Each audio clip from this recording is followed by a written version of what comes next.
இந்த space engineering அல்லது space சயின்ஸுங்கிறது அதில் எக்ஸைட்டிங் ஃபேக்டருங்கிறது அதோட இன்ஜினியரிங்கா இல்லை அதை பற்றின ஃபேண்டஸியா?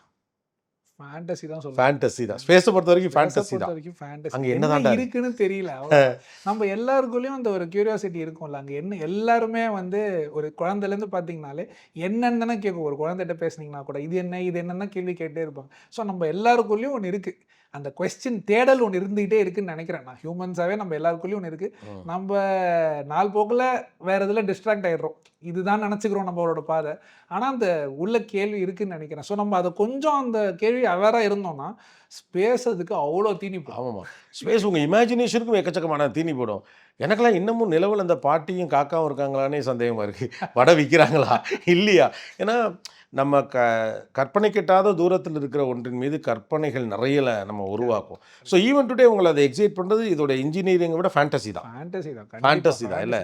இல்லைங்க, இன்ஜினியரிங் பண்ண ஆரம்பித்தோடனே இன்ஜினியரிங்கில் இன்னும் பிரச்சனை தான் அதிகமாக தெரியுது. கரெக்டாக இந்த இன்ஜின் ஒர்க் ஆகுமா, அந்த கம்ப்யூட்டர் ஒர்க் ஆகுமா, இப்படி தான் யோசிக்கிறது. ஸோ ஆக்சுவலாக நம்ம அந்த வேலையில் ரொம்ப இறங்கிட்டோம்னா இன்னும் எனக்கு தெரிஞ்சு டயர்டாக தான் ஆகும். நம்மளுக்கு அந்த ஃபேசினேஷனே வந்து இதை வச்சு நம்ம போயிட்டோம் அந்த பாயிண்ட்டுக்குன்னா அது எப்படி இருக்கும், அங்கே வேற என்ன இருக்குது, வேற என்ன பண்ணலாம், அதெல்லாம் தான் வந்து எனக்கு ஃபேசினேஷன்.